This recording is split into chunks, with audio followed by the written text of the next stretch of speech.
दूसरा तीमुथियुस, परमेश्वर का सच्चा सेवक और उसकी सेवकाई। इसमें हम देखेंगे, अपनी आग जलाए रखे, परमेश्वर के मानक मापदंडों को थामे रहना, परमेश्वर के एक सच्चे सेवक के गुण, अंतिम निर्देश। ये पौलुस द्वारा लिखी गई अंतिम पत्री है। वह जानता था कि अब वह जल्दी ही संसार छोड़कर प्रभु के पास जाने वाला है।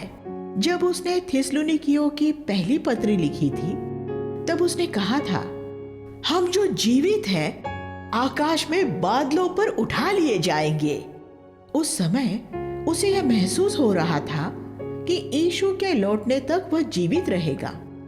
लेकिन 12 साल बाद जब उसने अपनी ये अंतिम पत्र लिखी, तो उसने कहा, मेरे जीवन का अंतिम समय आ पहुंचा है। 2 तीमुथियुस 4:6। दूसरा तीमुथियुस की विषय वस्तु है परमेश्वर का सच्चा सेवक और उसकी सेवकाई, जो पौलुस की अंतिम 3 पत्रियों की मूल विषय वस्तु है। तीमुथियुस और तीतुस को पृथ्वी पर से जाने से पहले पौलुस का बोझ ये था कि वो परमेश्वर के लोगों के अच्छे चरवाहे होने के लिए अगली पीढ़ी के लिए अगुए तैयार कर दे। उसने उनका ध्यान स्वयं के जीवन की ओर आकर्षित किया। पौलुस एक आदर्श उदाहरण के रूप में हमेशा अपने जीवन की ओर इशारा करता है।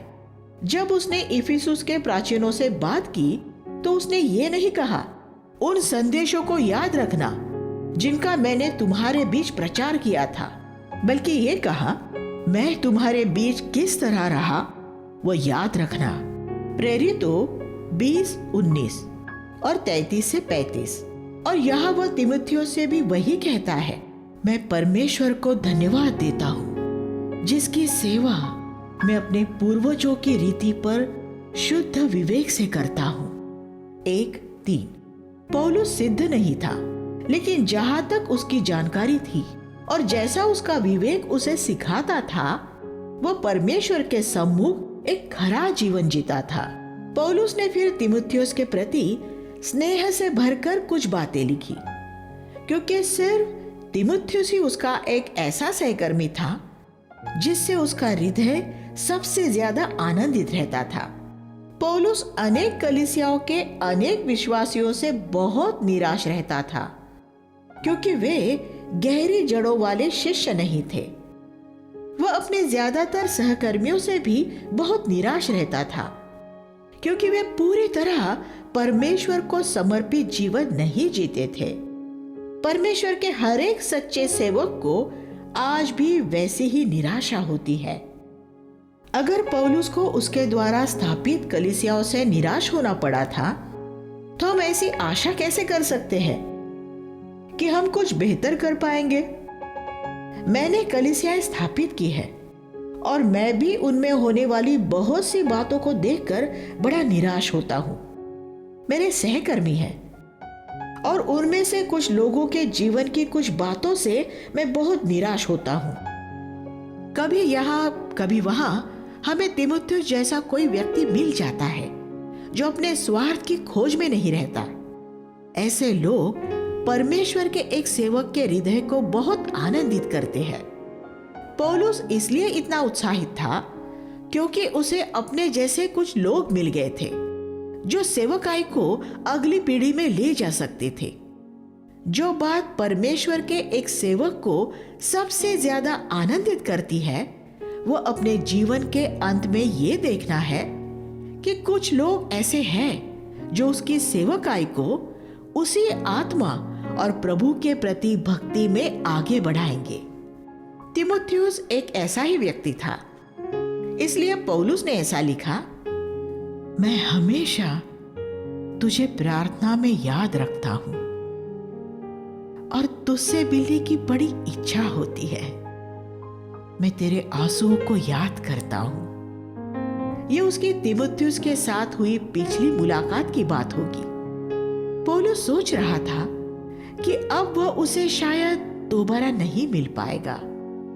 तीमुथियुस के परिवार में उसकी नानी लोइस ने सबसे पहले विश्वास किया था। 1:5।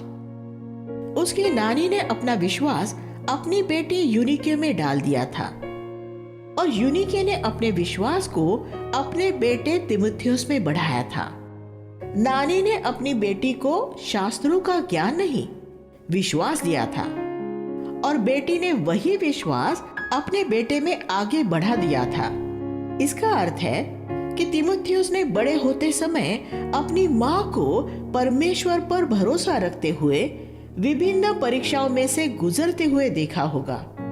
क्या परीक्षाओं का सामना करते समय आपके बच्चे आपको परमेश्वर में भरोसा रखते हुए देखते हैं?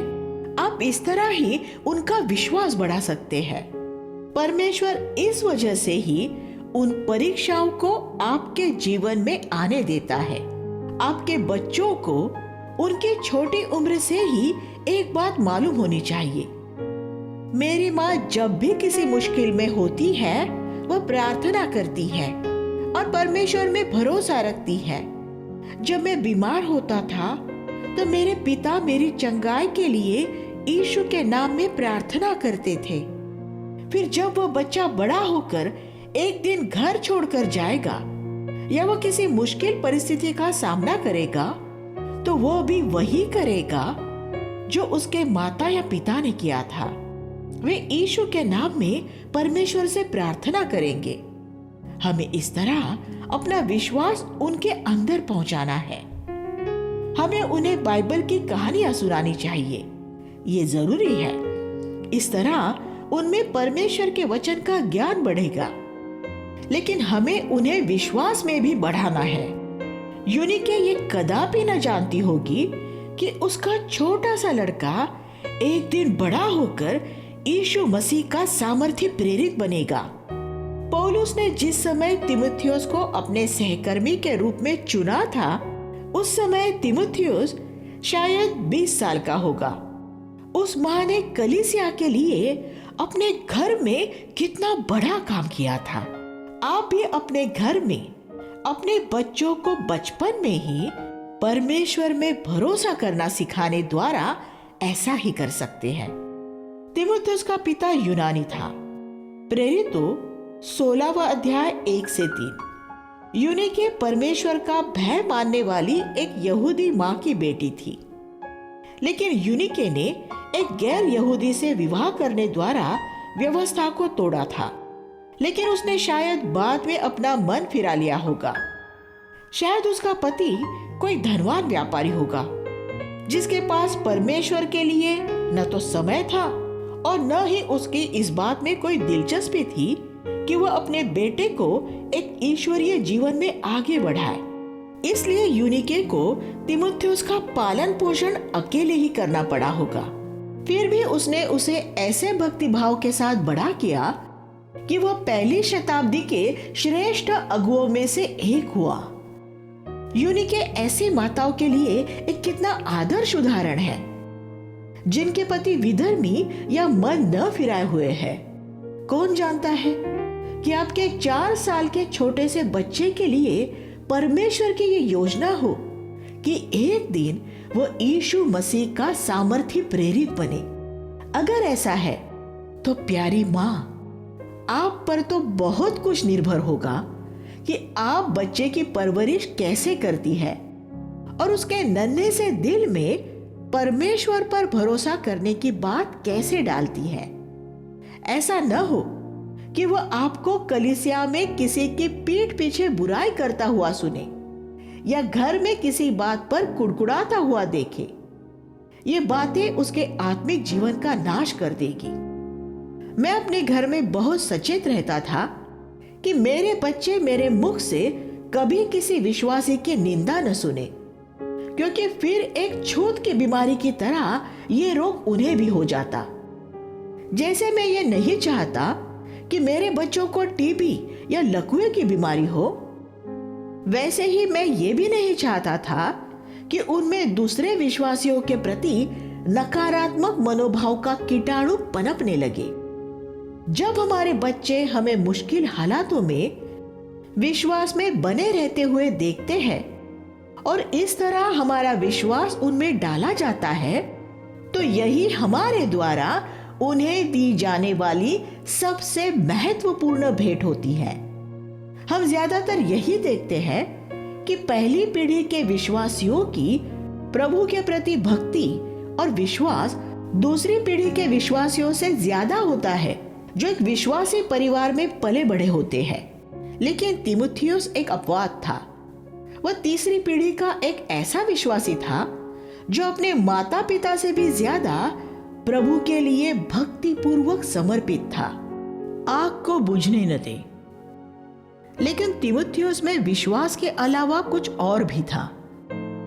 उसके पास आत्मिक दान वरदान थे और पौलुस ने यह बात उसे याद दिलाते हुए लिखी, मैं तुझे स्मरण दिलाता हूं कि परमेश्वर के उस वरदान को प्रज्वलित कर दे जो मेरे हाथ रखने द्वारा तुझे प्राप्त हुआ था।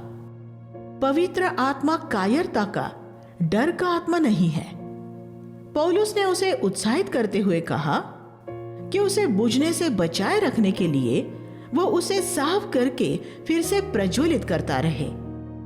इससे हम सीखते हैं कि हालांकि यीशु हमें पवित्र आत्मा और आग से बपतिस्मा देता है, मत्ती 3:11, फिर भी उस आग को प्रज्वलित रखने के लिए हमें कुछ करना पड़ता है। परमेश्वर आग प्रज्वलित करता है, हमारा काम उसमें ईंधन डालते रहना है। हमारा पूरी तरह समर्पित वह जीवन जो हर समय परमेश्वर की इच्छा पूरी करता है। ये न सोचिए कि परमेश्वर ने आपका एक बार अभिषेक किया था, इसलिए आप आराम से ये कह सकते हैं, एक बार अभिषेक हमेशा के लिए अभिषेक।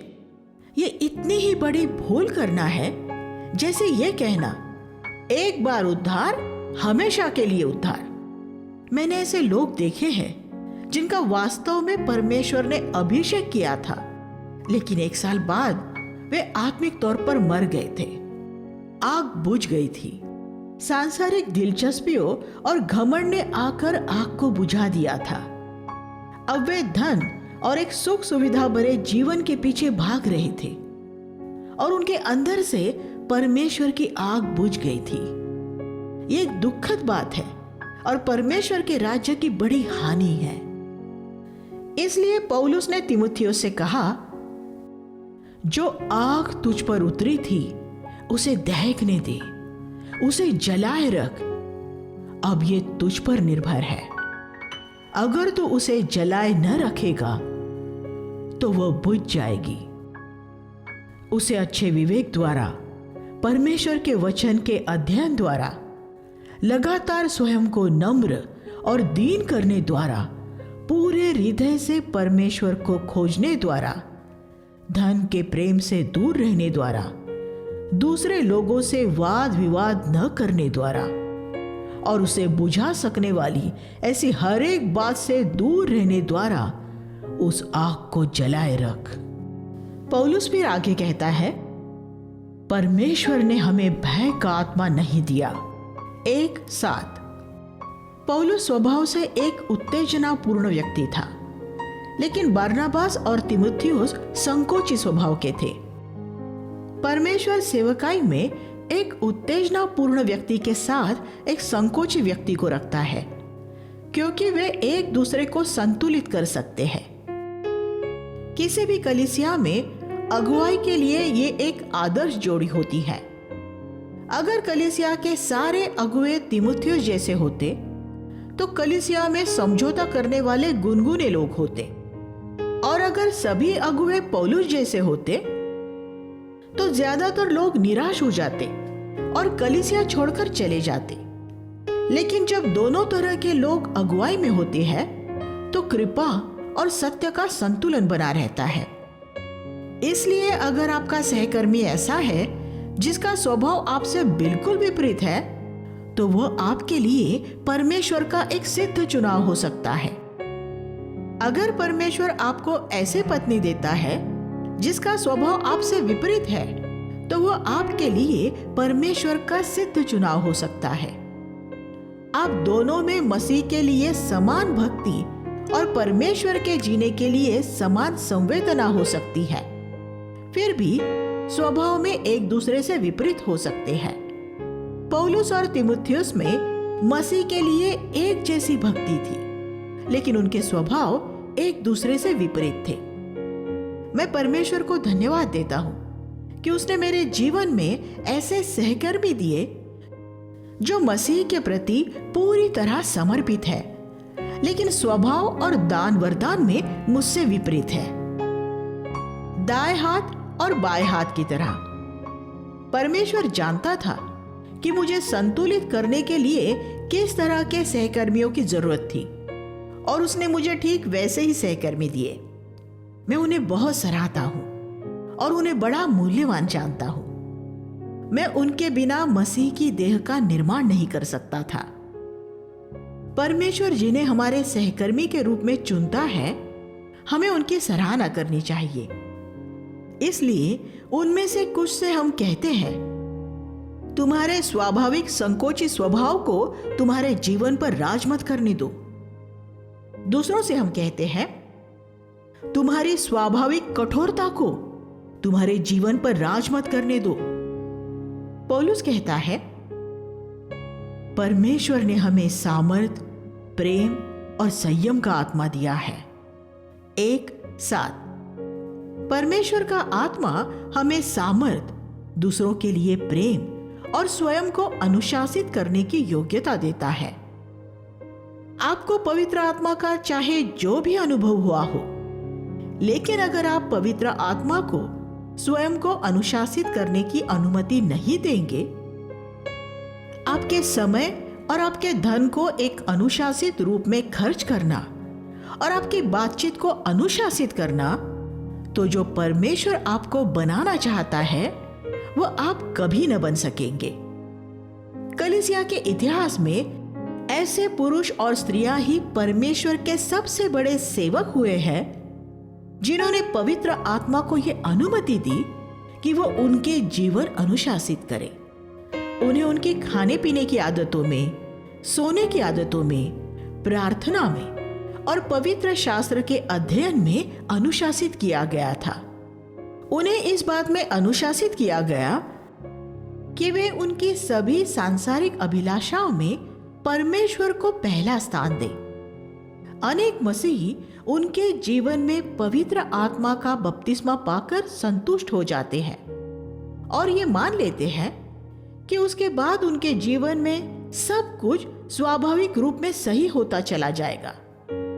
लेकिन अगर आपको अपने जीवन के लिए परमेश्वर की इच्छा पूरी करनी है, तो आपको अनुशासित होने की भी जरूरत होगी। परमेश्वर के मानक मापदंडों को ऊंचा उठाए रखना। फिर पौलुस कहता है, मेरे बंदी होने की वजह से मुझसे लज्जित न हो। 1:8। प्रेरित पौलुस जब कलीसियाओं की स्थापना और चिन्ह चमत्कार कर रहा था, तब बहुत से विश्वासियों को उसके साथ जुड़े रहने में बड़ा गौरव महसूस हो रहा था। लेकिन अब जबकि वह एक बंदी था, तो वे उसके साथ जुड़ना नहीं चाह रहे थे, क्योंकि उनके लिए ये एक लज्जाजनक बात थी।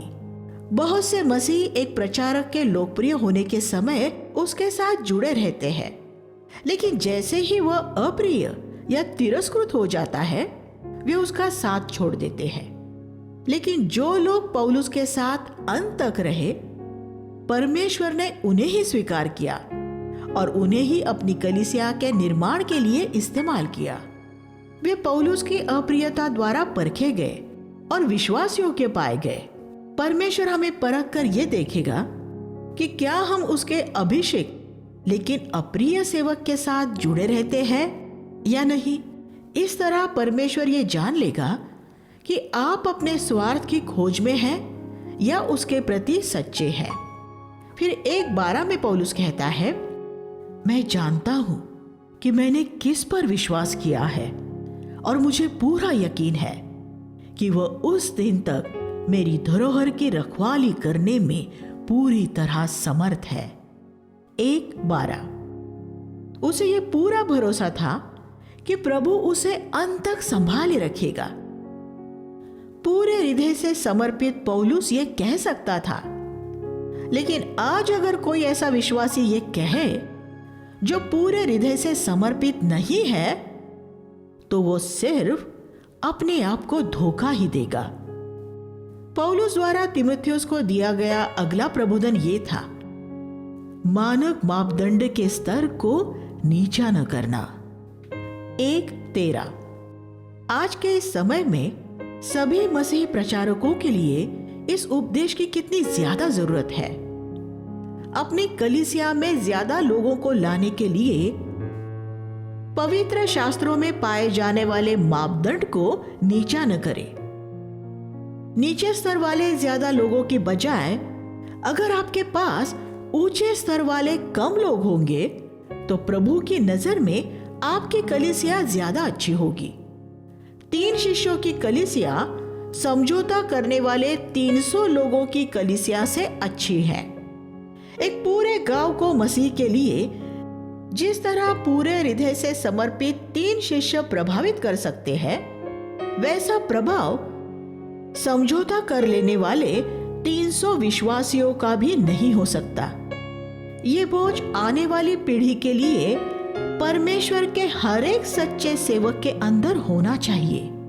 मसीही इतिहास में हम अक्सर ये पाते हैं कि एक आंदोलन की दूसरी पीढ़ी उसके मानक मापदंड का स्तर नीचा कर देती है, क्योंकि उसके पास वही दर्शन नहीं होता जो उसके संस्थापकों का था। आज बड़ी धर्ममतीय कलीसियाएं जैसे उनके संस्थापकों के समय में थी, उसकी तुलना उनकी आज की दशा से करके देखिए। अगर इन धर्म मतों के संस्थापक आज पृथ्वी पर आ जाए तो वे स्वयं ही अपनी स्थापित की हुई कलीसियाओं का सदस्य बनना नहीं चाहेंगे, क्योंकि उसका वह स्तर जो उसके संस्थापकों ने ऊंचा उठाया हुआ था और जिसका उन्होंने प्रचार किया था, अब नीचा कर दिया है। यह हो सकता है कि उसके धर्म सिद्धांत का बाहरी रूप अभी भी वैसा ही हो, लेकिन वह सामर्थ और अभिषेक खत्म हो गया है, जीवन खत्म हो गया है, परमेश्वर का ज्ञान खत्म हो गया है। हमें वास करने वाले पवित्र आत्मा द्वारा हमें इस मानक मापदंड की रक्षा करनी चाहिए, क्योंकि ये एक पुण्य धरोहर है।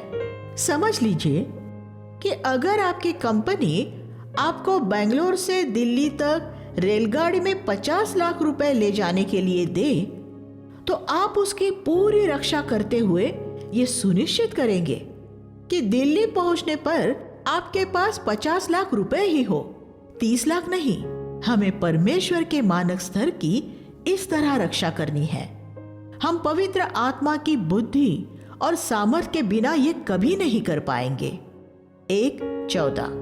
पौलुस ने तीमुथियुस को बताया कि आखिया के रोमी साम्राज्य का एक प्रांत अनेक विश्वासियों ने उसे छोड़ दिया था।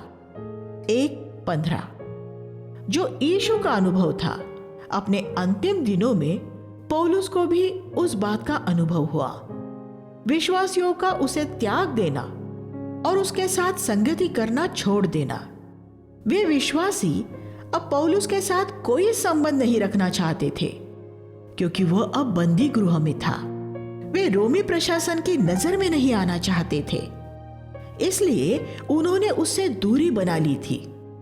फुगिलुस और हिरमुगिनेस, जो एक समय पौलुस के सहकर्मी थे, अब उसे छोड़ गए थे, लेकिन उनेसिफुरुस ने उसका साथ दिया और उसकी जंजीरों से लज्जित नहीं हुआ। 1:16। उसने इफिसुस में पौलुस की सेवा की थी और अब रोम में वह बंदी गृह में पौलुस से मिला और उसके साथ संगति की। ऐसे निष्ठावान भाइयों के लिए परमेश्वर की स्तुति हो, जो अच्छे और बुरे सब दिनों में परमेश्वर के सेवकों का साथ देते हैं।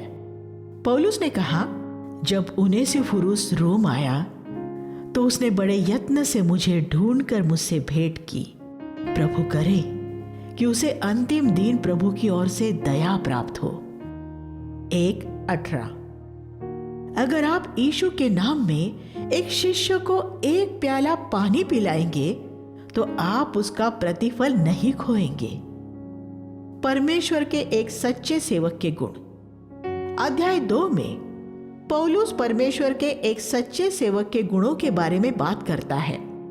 सबसे पहले, परमेश्वर का एक सच्चा सेवक परमेश्वर के वचन का विश्वास योग्य शिक्षक होना चाहिए।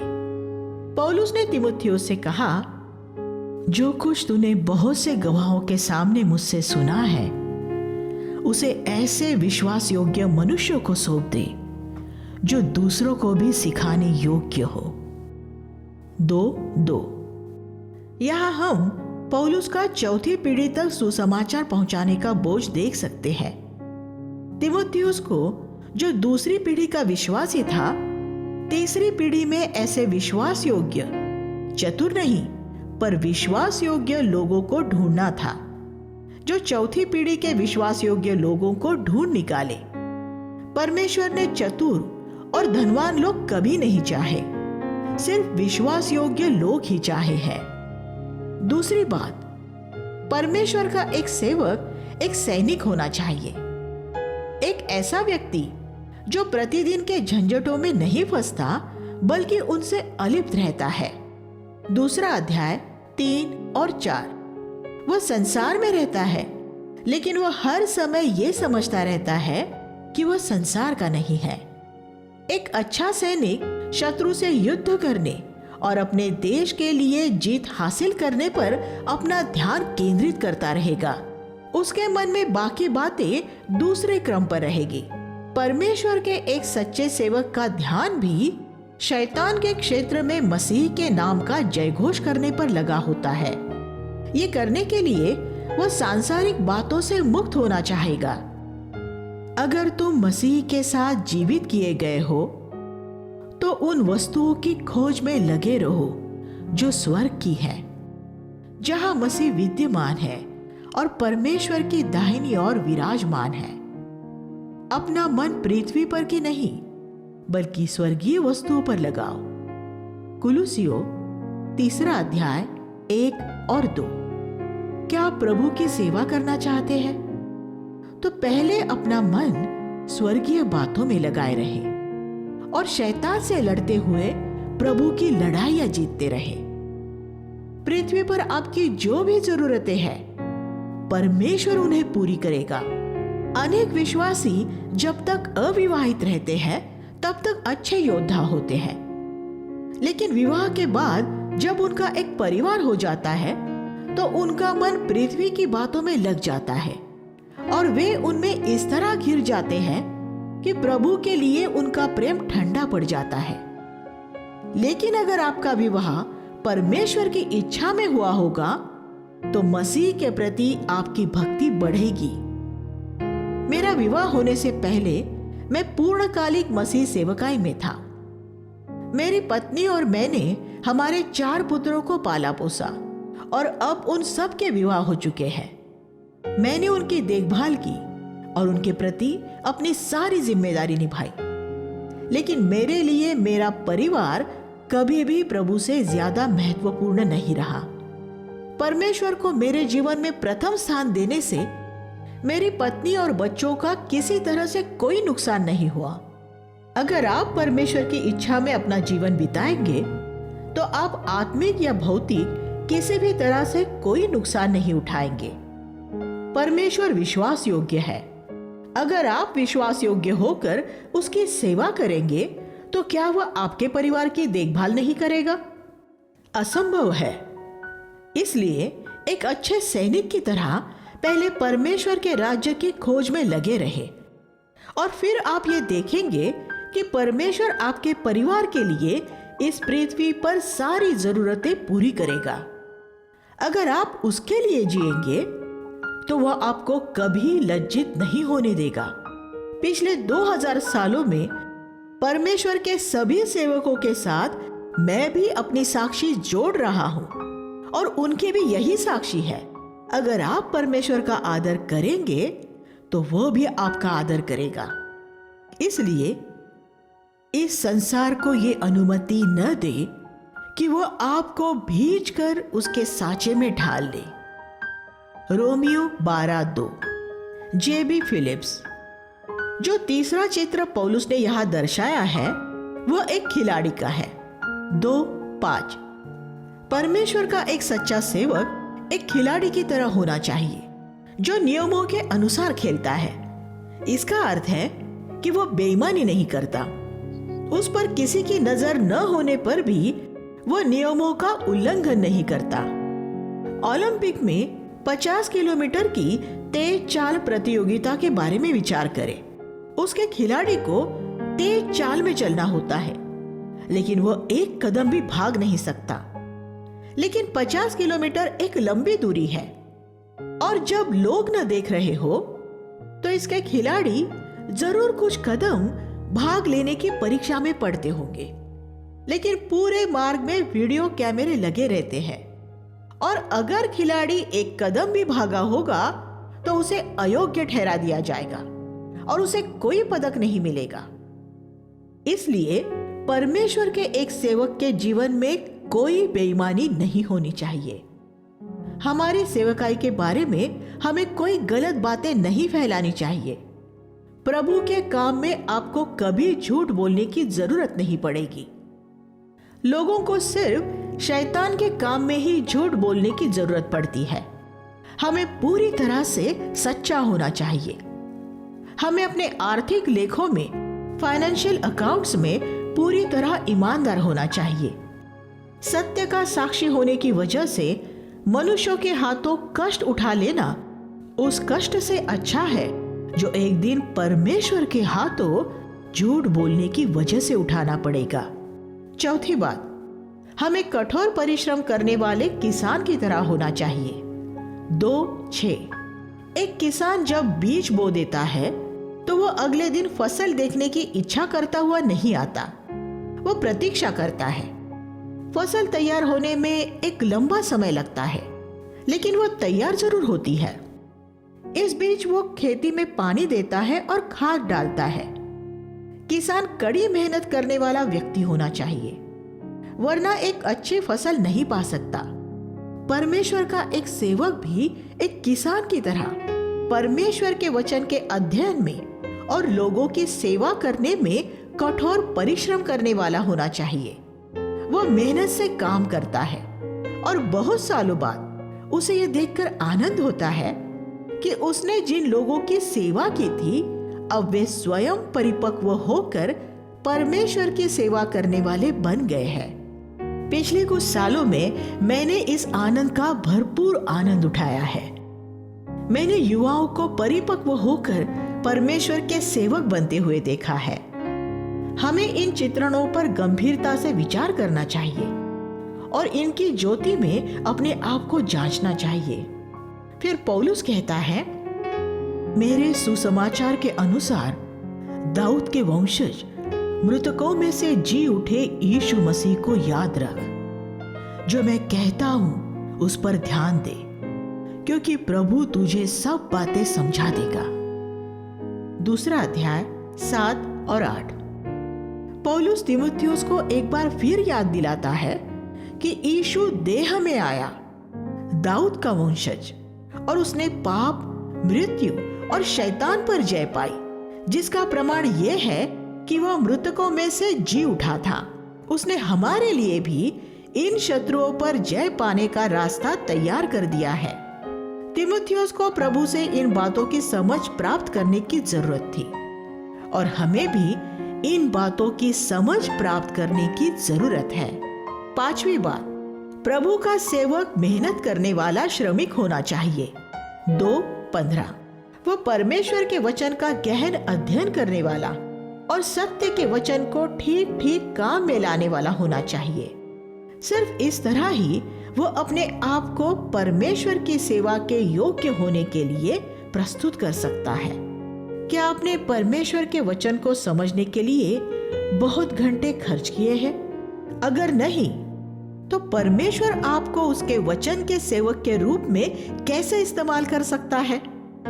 जब भी आप किसी सेवक को सामर्थ्य के साथ परमेश्वर के वचन की व्याख्या करता हुआ देखें, तो याद रखें कि ये सिर्फ इस वजह से नहीं है कि उन पर पवित्र आत्मा का अभिषेक है, बल्कि इसकी वजह यह भी है कि उसने गहराई से परमेश्वर के वचन का अध्ययन करने में बहुत परिश्रम किया है। परमेश्वर आलसी लोगों को पुरस्कृत नहीं करता। जब बच्चे उनकी परीक्षाओं के समय में मेरे पास प्रार्थना के लिए आते हैं तो मैं उनसे पूछता हूँ, क्या तुमने परीक्षा के लिए परिश्रम के साथ अध्ययन किया है? अगर उन्होंने अध्ययन न किया हो तो मेरे प्रार्थना करने से उन्हें कोई मदद नहीं मिलेगी। एक किसान जिसने बोने के समय ध्यान से बीज न बोया हो और फिर उसमें पानी न दिया हो तो वह एक अच्छी फसल पाने के लिए प्रार्थना नहीं कर सकता। अगर आप चाहते हैं कि परमेश्वर आपको इस्तेमाल करे तो आपको परिश्रम के साथ परमेश्वर के वचन का अध्ययन करने वाला होना चाहिए। दूसरा अध्याय 11 से 13 में हम पढ़ते हैं, ये कथन विश्वसनीय है कि अगर हम उसके साथ मर चुके हैं तो उसके साथ जिएंगे भी। अगर हम धीरज से सहते रहेंगे तो उसके साथ राज भी करेंगे। अगर हम उसका इनकार करें तो वो भी हमारा इनकार करेगा। अगर हम अविश्वासी हो फिर भी वह विश्वास योग्य बना रहता है, क्योंकि वह स्वयं अपना इनकार नहीं कर सकता। अगर हम चाहते हैं कि पृथ्वी पर हमारे प्रतिदिन के जीवन में मसीह का जीवन हमें प्रकट होता रहे तो हमें प्रतिदिन अपनी खुदी में स्वयं में मरना होगा। दूसरी ओर अगर हम अपने जीने के तरीके से उसका इनकार करेंगे तो अंतिम दिन हम पाएंगे कि वो भी हमारा इनकार कर देगा। 2:14 में पौलुस तीमुथियुस को चेतावनी देता है, लोगों को स्मरण दिला और परमेश्वर के सामने उन्हें चेतावनी दे कि वे शब्दों के बारे में तर्क वितर्क न किया करें। बाइबल की जो 2 पुस्तकें हमें वाद विवाद से दूर रहने के बारे में सबसे ज्यादा चेतावनी देती है, वे पहला और दूसरा तीमुथियुस की पत्रियां है। लेकिन यह दुर्भाग्यपूर्ण है कि ज्यादातर प्रचारकों ने इन चेतावनियों पर गंभीरता से ध्यान नहीं दिया है। जब प्रचारक किसी धर्म सिद्धांत के बारे में मुझसे वाद विवाद करने आते हैं तो सबसे पहले मैं ये जानने की कोशिश करता हूँ कि क्या वह एक ईश्वरीय जीवन जीने के लिए वास्तव में सत्य जानना चाहते हैं या वो सिर्फ मुझे गलत ठहराने के लिए वाद विवाद करना चाहते हैं। अगर मुझे यह महसूस होता है कि वो एक ईश्वरीय जीवन की खोज में है तो मैं पवित्र शास्त्रों की व्याख्या करने के लिए उनके साथ कई घंटे बिताने के लिए तैयार रहता हूँ। लेकिन अगर मुझे ऐसा लगता है कि उसकी दिलचस्पी सिर्फ मेरे साथ वाद विवाद करने में है तो मैं चर्चा का विषय बदलकर कोई मनोहर बात शुरू कर देता हूँ जिससे हमारा समय व्यर्थ के वाद विवाद में खर्च न हो। 2:16 में पौलुस फिर कहता है, सांसारिक और व्यर्थ बकवास से दूर रहें क्योंकि इससे लोग अभक्ति में और भी बढ़ते जाएंगे। याद रखें कि सभी सांसारिक चर्चा अंततः अभक्ति की तरफ ही जाती है। आपकी बातचीत एक सड़ा घाव बन सकती है। 2:17 मधुमेह, डायबिटीज के रोगियों के पांव का छोटा सा घाव कभी कभी ठीक नहीं होता और उसमें सड़ाव हो जाता है जिसकी वजह से पैर को काटना पड़ जाता है। आत्मिक सड़ाव बहुत बुरा होता है। वाद विवाद और सांसारिक बकवाद आपके जीवन को और दूसरों के जीवन को भी बर्बाद कर सकती है, इसलिए उनसे एक महामारी की तरह बचना चाहिए। हुमिनयुस और फिलेतुस इसी तरह के व्यर्थ सांसारिक बातें और वाद विवाद करने वाले 2 व्यक्ति थे जो अंत में पूरी तरह सत्य से भटककर दूर निकल गए थे। वे लोगों को ये सिखाने लगे कि मृतकों का अंतिम जी उठना तो पहले ही हो चुका है और इस तरह वे लोगों के विश्वास को उलट-पुलट कर रहे थे। पौलुस फिर परमेश्वर की दृढ़ नींव की बात करता है।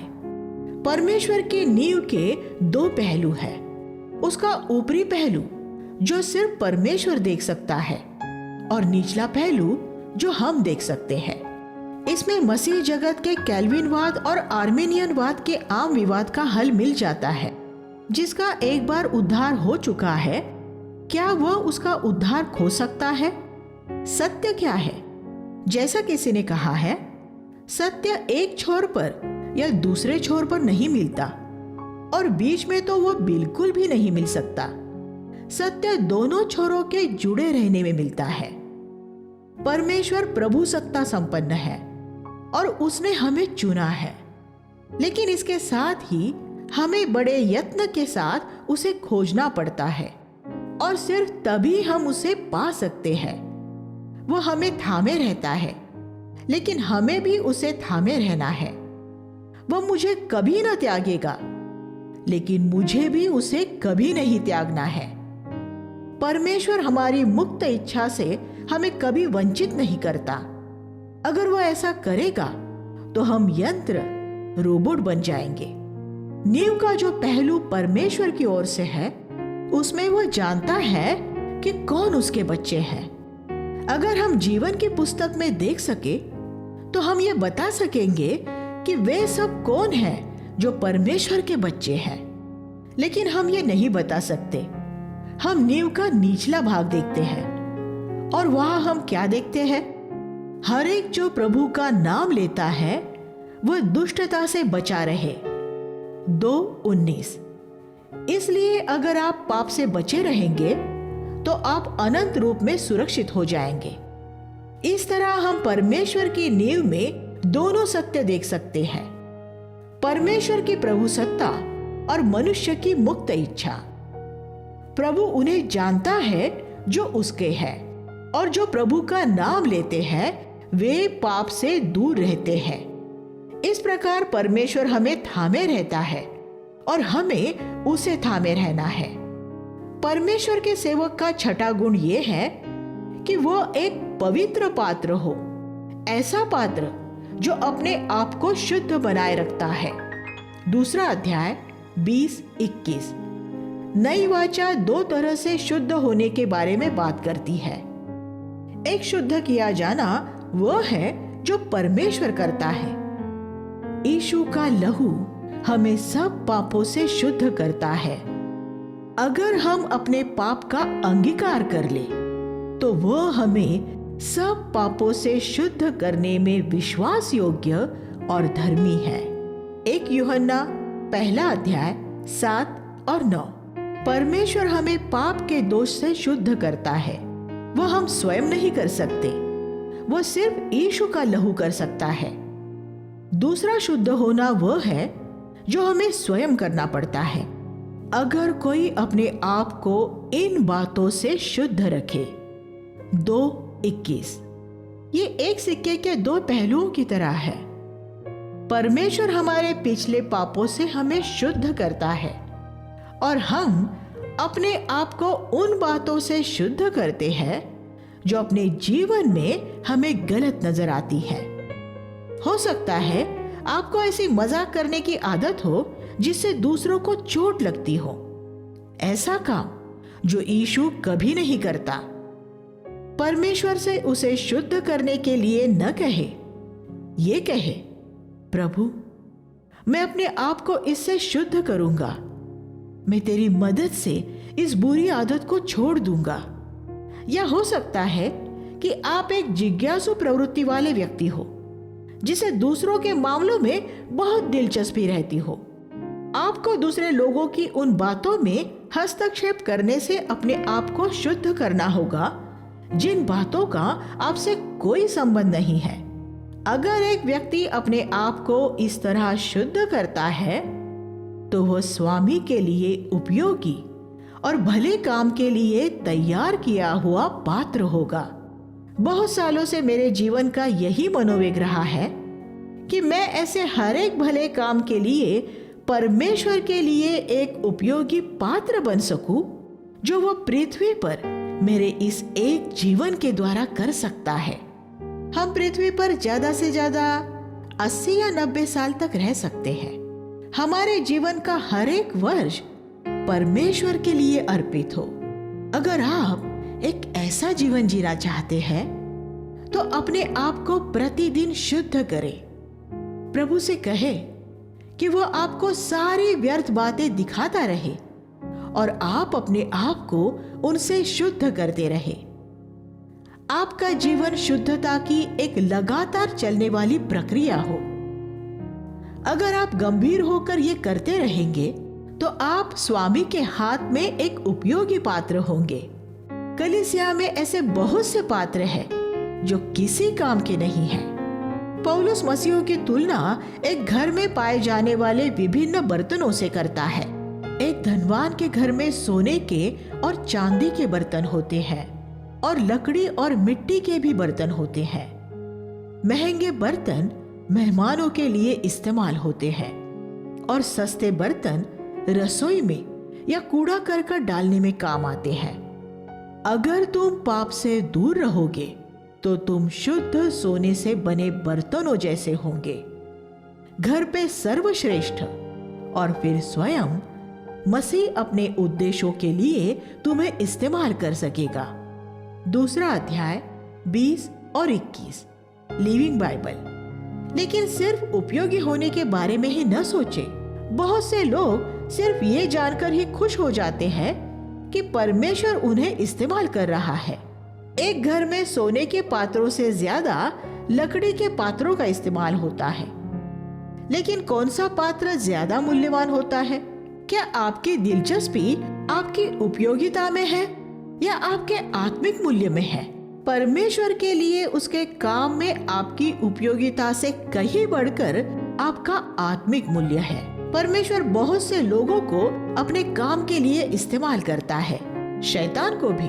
शैतान ने पौलुस की देह में एक कांटा चुभाया और परमेश्वर ने उसे पौलुस को नम्र और दीन बनाए रखने के लिए इस्तेमाल किया।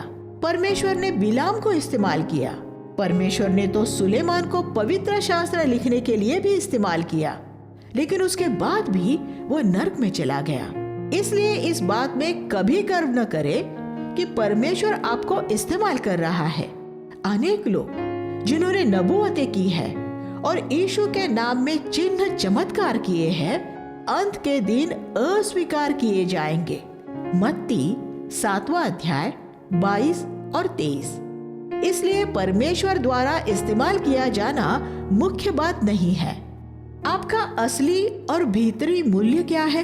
क्या आप एक सोने का पात्र हैं?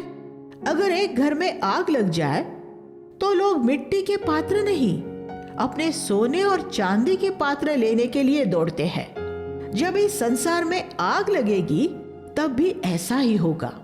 जिस दिन मैं अपने लिए जेवर बनाऊंगा, प्रभु कहता है, उस दिन वे मेरे खजानों में होंगे।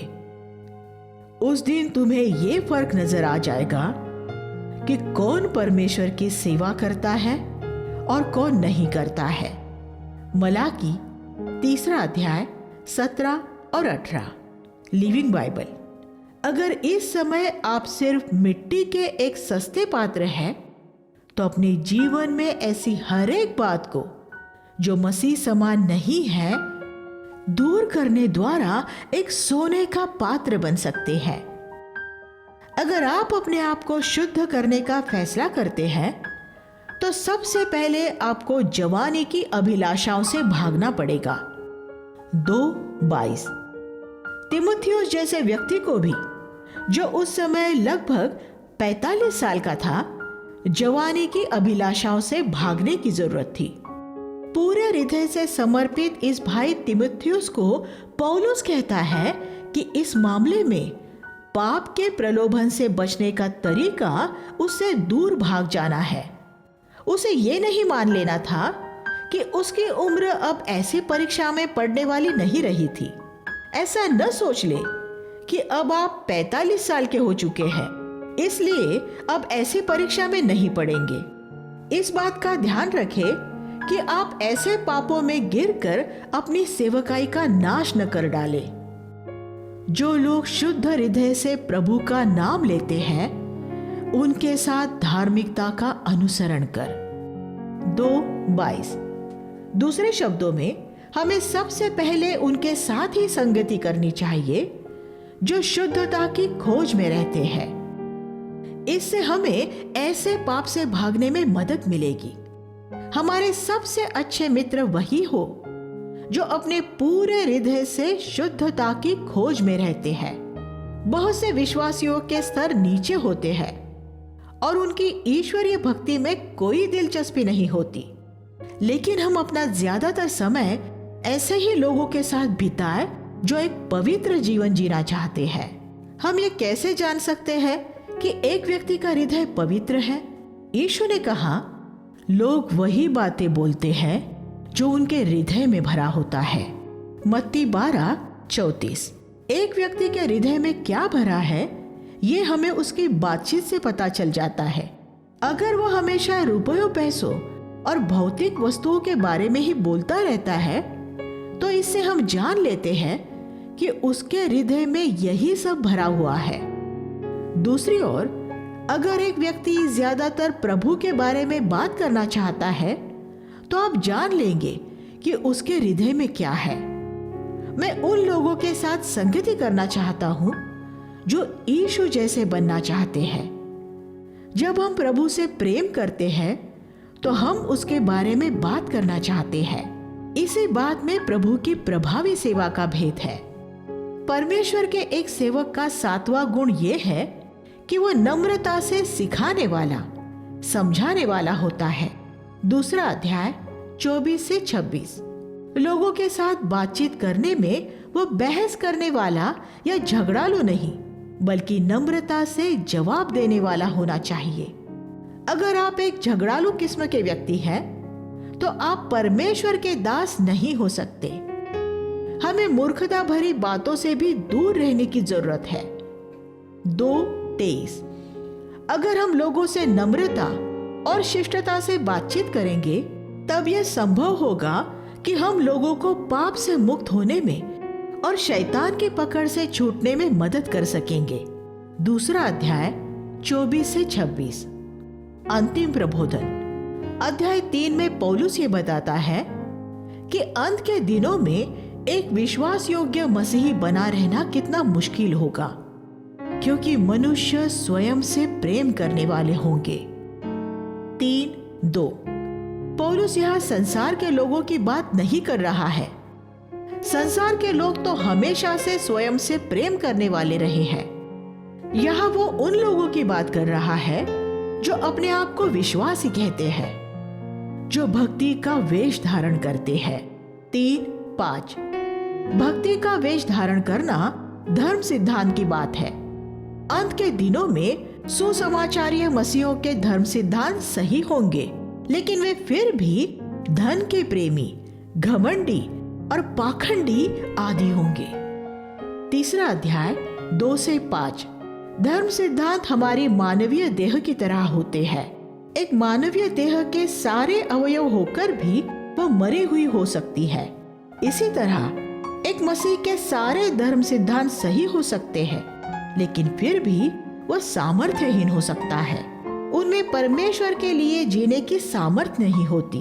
अगर आप इस वास्तविकता पर गौरवान्वित महसूस करते हैं कि आपके सभी धर्म सिद्धांत सही हैं, लेकिन फिर भी अपने लिए और धन के प्रेम के लिए जीते हैं, तो आप मरे हुए हैं। जो लोग सिर्फ भक्ति का वेश धारण करते हैं, उनके गुण कुछ इस तरह के होते हैं: अहंकार, कृतज्ञता, असंयम, परनिंदा, बुरी बोली, क्रूरता, कपट, विश्वासघात और परमेश्वर से ज्यादा भोग विलास से प्रेम करना।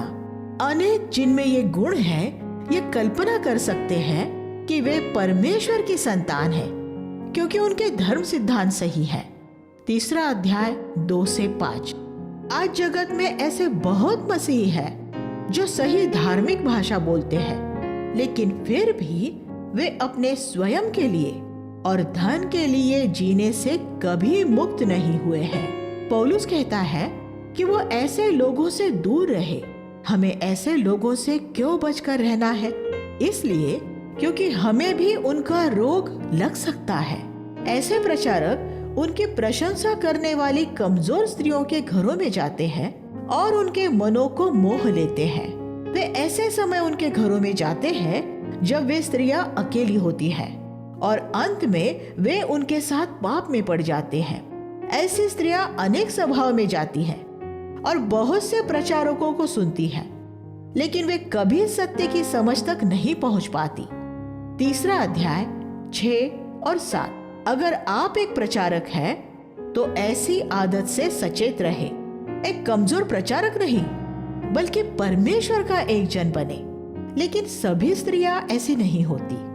कलीसिया में अनेक बहनें उत्कृष्ट और भक्तिपूर्ण हैं। पौलुस फिर यन्नेस और यम्ब्रेस का उदाहरण देता है, जो मूसा का विरोध करने वाले फिरौन के जादूगर थे। 3:8। आज भी ऐसे लोग हैं जो भक्ति का वेश धारण तो करते हैं, लेकिन परमेश्वर के सच्चे सेवकों का विरोध करते हैं। लेकिन परमेश्वर एक दिन उनका न्याय करेगा और उनकी गलती सबके सामने प्रकट हो जाएगी। ऐसे प्रचारकों से अलग पौलुस तीमुथियुस से कहता है, तूने मेरे जीवन को देखा है। तू मेरा आचरण, मेरे जीवन का उद्देश्य, मेरा विश्वास, मेरी सहनशीलता, मेरा प्रेम, मेरा धीरज और मेरे उस सताव को जानता है जो मैंने सहा है। 3 अध्याय 10 और 11। यह पौलुस कोई बढ़ चढ़कर बात नहीं कर रहा था। ऐसे समय होते हैं जब हमें दूसरे विश्वासियों के सामने एक चुनौती रखने के लिए उनके साथ अपनी साक्षी बांटनी पड़ती है। पौलुस के लिए यह जरूरी हुआ कि वह तीमुथियुस को अपने जीवन की बातें याद दिलाए कि उसकी तुलना उन धोखेबाज प्रचारकों से की जा सके जो परमेश्वर के सेवक होने का दावा कर रहे थे। फिर पौलुस कहता है, जो मसीह में एक भक्तिपूर्ण जीवन जीना चाहेंगे वे सताए जाएंगे। 3:12। लेकिन बुरे और धोखेबाज लोग बद से बदतर होते जाएंगे, जो दूसरों को धोखा देते रहेंगे और खुद भी धोखा खाते रहेंगे। तीमुथियुस को यह चेतावनी दी गई कि वह ऐसे लोगों से दूर रहे और उन बातों का अनुसरण करे जो उसने बचपन से सीखी है। 3 अध्याय 13 से 15।